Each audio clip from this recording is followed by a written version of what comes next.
Hi, welcome to the Whitey White Guy Show. I'm Whitey, and today I'm going to talk about a film called The Punisher, which came out in 2004.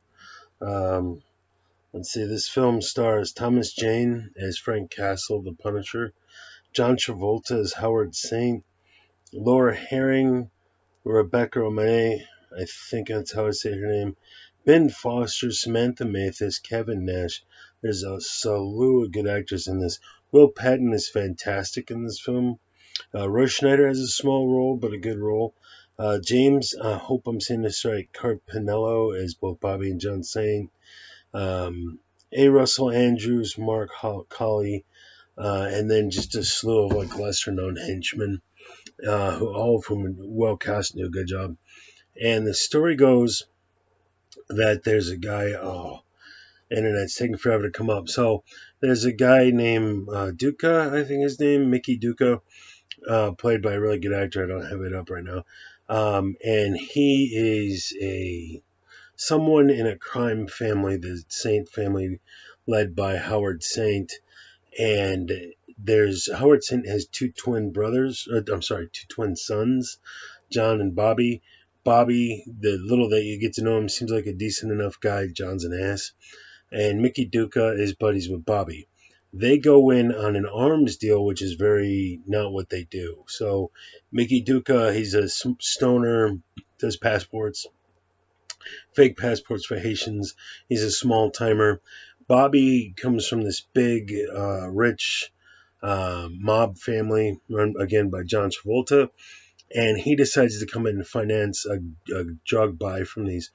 I believe they were Russian or German gun dealers, and it's a sizable $50 million or something gun deal for lots of different types of guns.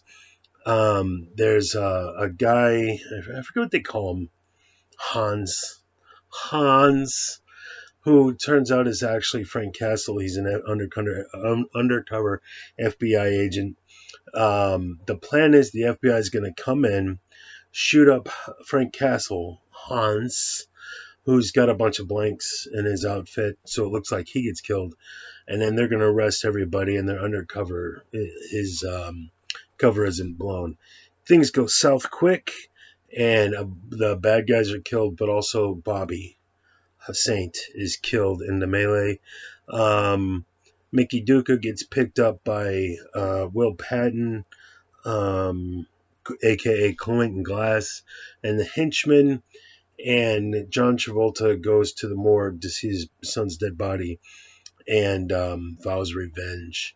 He's gonna find who did this and who's responsible for his son's death beyond Mickey Duca. So at the exact same time, Frank Castle, played very well by Thomas Jane, is fixing to retire. Or I don't remember if he's retiring from like that office and he's going to get sent to London to do something because he's still a young man.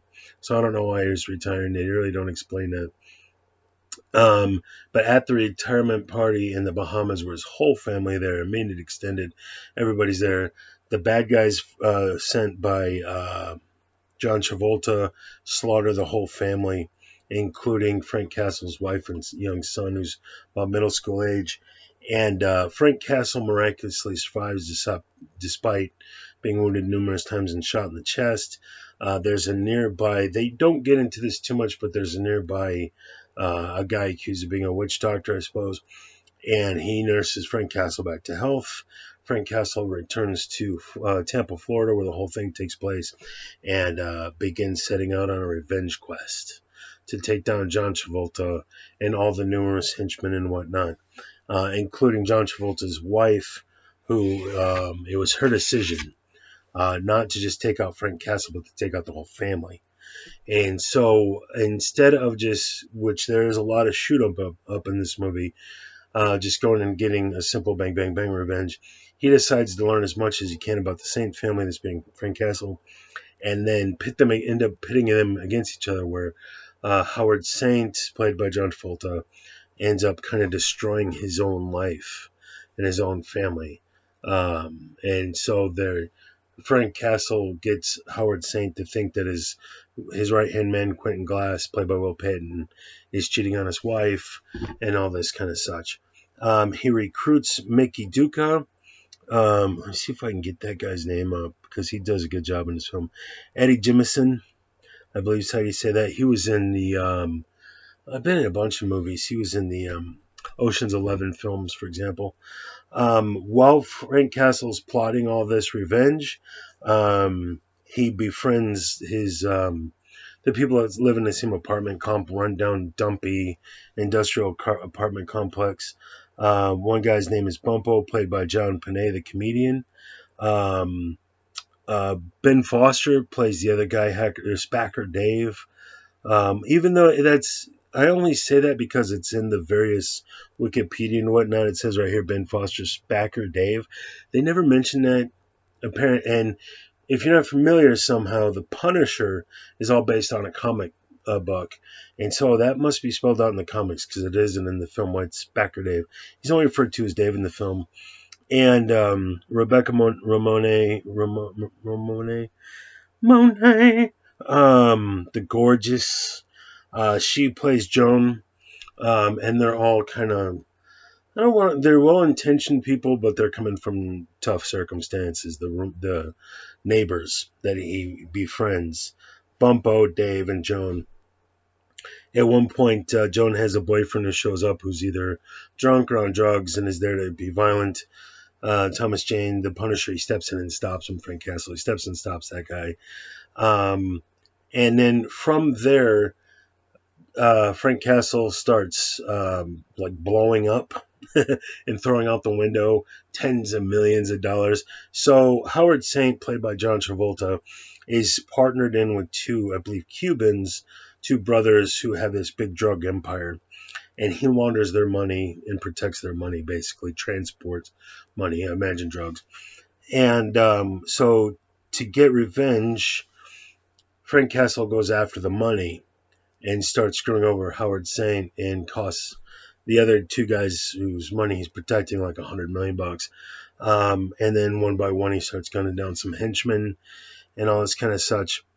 Howard Saint, aka John Travolta, in turn starts sending henchmen after Frank Castle to take him out. So at one point a guy named Harry Heck shows up and tries to take him out, but of course Frank Castle wins the fight, barely escapes, and then Kevin Nash shows up as just the Russian, and mano a mano just duked out. And the Russian's this big, huge dude, literally bursting through walls, a la the what's his name? The who's the guy from Family Guy, and he's always like, oh yeah, I can't believe I can't think of the name. He's the Kool-Aid Man. Very much like Kool-Aid Man, bursting through walls, kicking Frank Castle's ass. Frank Castle, through wits and gusto, manages to survive that one as well. And eventually he goes after the head where everybody's headquartered. Howard Saint calls in all the henchmen. You know, here's $50,000. You're in it to win it. If you accept this money, you're in it to the end. And then Frank Castle shows up and shoots everybody up. I read a little bit in research for this, the most research I've ever done in my life for a movie review. But the director of this, it was his first time out, and so I think he actually does a pretty good job for a first-time director. If I can find his name. Let's see if I'll pull that up on IMDb. But according to various internet sources, the director was hoping to have some budget akin to like $68 million. The studio initially greenlit the project and then slashed it to $33 million. Ow! That hurts. That is tough. So of course there had to be rewrites, and you feel in the film that compression. So for a comic book movie, and this was in the very comic book, this is pre-Batman, so that you didn't quite have all the huge extravaganza and everything with this film, but you feel like they had bigger, bolder ideas that had to be compressed in scale, and things had to be shrunken down for budget. And I like this film, This is a solid, entertaining, for what it is film. But it's not perfect. It's got some flaws, but I can't be too critical. If I don't know where they were when they got their budgets, I don't really, it doesn't really matter. If you set out and you're getting your actors and you're auditioning and you're getting your locations, Tampa, Florida, you're doing all this, and suddenly your budget gets cut in half. That's tough. So this is an imperfect film, but having to dance, think on their feet, I thought they did a pretty good job considering. So this is not a perfect, amazing, blow your mind film. They were up against it though. And so this is a really good film considering. It's a good film either way. Before I knew that, I saw this way back in the day. I thought I've watched it many times. Again, it's not perfect, but it's just got that je ne sais quoi. It's just got a certain feel to it. It's the little movie that could, and you're cheering for it. There's some things I'd have done it different, but there's a lot in this film that is redeeming, enjoyable. There's some funny parts that are funny. So when Kevin Nash shows up as the Rush, and he's just a gargantuan dude, and he's pounding through the walls. In the other room, the three neighbors are listening to music really loud, and it's, I don't know what you call it. But when there's a bump and the record player stops playing, they oh, what's wrong with this? And they fix it. As Frank Castle is getting his ass beat in the next room, a grenade goes off at some point. So it is a comic book movie, so you got to give it some leeway, let it have its fun. And so it's like they would know a hand grenade went off, and no record player ever made would cover that up. But the way they executed it makes you laugh. It's worth a giggle. It's worth a good time. Thomas Jane, I think, does a great job. Everybody's going to have their own take. Some people like the John Bernthal version that has come out since. And it's a bit apples and oranges because I don't know what the budget was there, but it's just a different period of time. This is one of the first comic book movies through the wall. It's always going to be tougher because you got to gain that audience. You have to take something that has a dedicated, loyal following and make it for general audiences. I never followed the only comic book I ever collected was the Nam, about the war in Vietnam. I'm a realistic fiction guy. I'm not a big comic book guy, and that was Marvel. But there was a Punisher Nam crossover because Frank Castle, the original Frank Castle, is supposed to be a Vietnam veteran.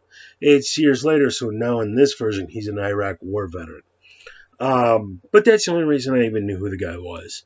So I'm the general audience, and they did a good job translating the myth and the lore and the story to the general audience. It's an origin story. He starts out an undercover FBI agent, and then eventually, his family gets murdered by the mob, and then he becomes the Punisher over the course of the film. There's trial and error. He strikes out initially, but eventually he gets revenge. There's a scene at the end of the film where he's like, "This is not revenge. Revenge is an emotional response. This is punishment." And it's kind of like, you should have established that a little bit more, that you're going to split those hairs instead of the last 5 minutes of the film. It's a film you can nitpick. John Travolta is in this. I liked him. And some people said he wasn't menacing enough. It's an origin story villain, though. And so, you're getting the story started. How did this guy go from this person to superhero? The villain isn't so key, and so John Travolta doesn't have a lot to work with there.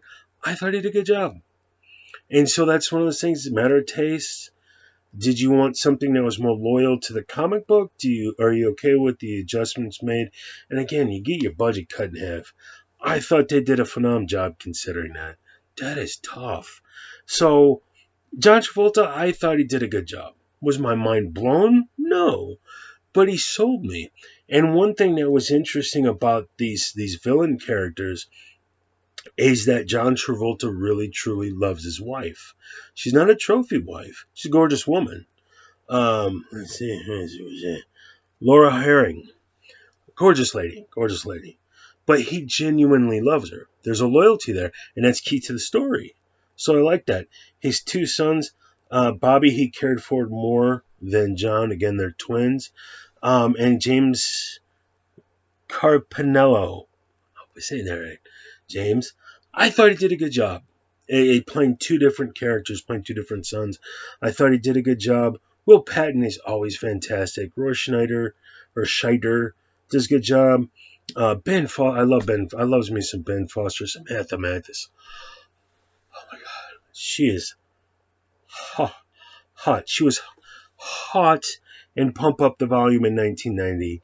14 years later, she is still drop dead gorgeous. Rebecca Monet is gorgeous. Laura Herring is gorgeous. Some gorgeous women, but they're good actresses. And you feel this family unit, is my point. The wife, the husband, the two sons, they actually love each other. There's a loyalty between Howard Saint and Will Patton. They are indeed best friends. Beyond that, the henchmen are just henchmen. And maybe there's some loyalty there, but they're mostly in it for a check. Although at points they could have scrambled. When the other henchmen are dropping dead, and they could have booked it, they hung around. But there's that loyalty there that becomes integral to the plot because he turns these people loyal to one another, despite being villains, and he turns that against them. Frank Castle, that is. So I liked all that stuff. It's atypical that the villains are loyal to one another. And I enjoyed that about this film. It really helped. It's the Big Lebowski, the rug that pulled the room together. It's the theme that brings the film together. More so than what you just assume is the loyalty between the good guys. And there you have A. Russell Andrews' characters, Jimmy Weeks, is Frank Castle's best friend who has a gambling addiction, and the bad guy uses that. He turns on his buddy and tells him the bad guy's where his family is. That gets his whole family killed. So the villains are more loyal to each other than the FBI agent, best friend, Jimmy Weeks. And then at one point, Ben Foster is being tortured by the bad guys and won't give up Frank Castle, who's like in the same room, like hidden under the floor kind of thing. So loyalty is an interesting theme in there. And Ben Foster, I thought, was great. The character, of course, is goofball. Him and John Panay, they play two comic book goofball characters. I thought they did a great job with it. It was fun. Again, this is no perfect art piece, but it's just got that. It's got a charm. It's got a charm to it. It's enjoyable. It's solid. There's no, and to my mind, there's no big glaring holes in this film. There are points you can nitpick. You can disagree with John Travolta's performance. You can nitpick some of the logic, nitpick away. But nothing glaring is there, and the solids are solid. So there's pros, there's cons, but the pros outweigh the cons. So I'm acknowledging the fact there's cons. There's flaws in the flaw. There's flaws in this film, but the pros outweigh the cons. It's worth it. So if you haven't seen The Punisher from 2004 with John Travolta, Thomas Jane, Laura Herring, Rebecca Romane, I'm sure I'm saying that right, Ben Foster, Samantha Mathis, Kevin Nash, Will Patton, Roy Scheider, James Carpinello, Russell Andrews, Mark Colley, Eddie Jemison, John Panay. I don't know who Marcus Johns was. Oh, the little kid. All these guys, the Toro brothers, all the various henchmen, they do a good job. And when you're complimenting the henchmen, well-cast henchmen, there's something to the film. So if you haven't seen The Punisher from 2004, do go check it out. I'm going to take but a moment. I know I'm coming up on 20 minutes. By golly, I owe it to this man to look up the director's name because I thought he did a good job. Where is it? Maybe it's Wikipedia. Wikipedia is the here we go, 2004. Just had it. Directed by Jonathan Hensley. I think that Hensley, Hensleigh, and it's written by him and Michael Franz. So good job. imperfect. The budget, you feel the budget, the constraints of the budget. Cast was very solid. I love what John Thomas Jane did with this. So again, I'm at 20 minutes. I'm going to wrap it up. This was another reviewer gave it a C plus. Man, it's being harsh. This is a solid B. It's a solid B of a film. It's not perfect. You feel the constraints of budget. It's got flaws. Pros outweigh the cons. Solid B. Go check out The Punisher from 2004. So White White Guys Show. If you enjoyed this video, still watching, give me a subscribe, give me a like, give me a shout out. Help me out on Patreon and PayPal, and I'll love you for it. And check out more videos. They're on their way. That back there is an old box screen TV playing Star Fox on Nintendo 64 that I can't get. I haven't figured out how to get it to work on a flat screen so that I can do reviews for the video game. I'm gonna have to. I'm charging up the battery. Hold on just 1 second. Old man, I'm getting old. Charging up the battery for this to put on the tripod to film that and film some gameplay because it's not working on my tech for some reason. It wouldn't be this guy. It'd be the Hopenhog is what I'm using, but I've got this stuff to do the gameplay, so it's better quality and edit it in here. And I can't get it to work. I can get it to play on a Power Director, but the screen's too small. I'm rambling at this point. Video game reviews are on the way. That's what I do here on this channel. Got some of this. Got a whole mountain of everything. It's on its way. Bunch of Super Nintendo games right over there. So, and more movie reviews on the way. So check out more videos, and I'll see you on the next one. What's the whole point I was trying to make? Cheers.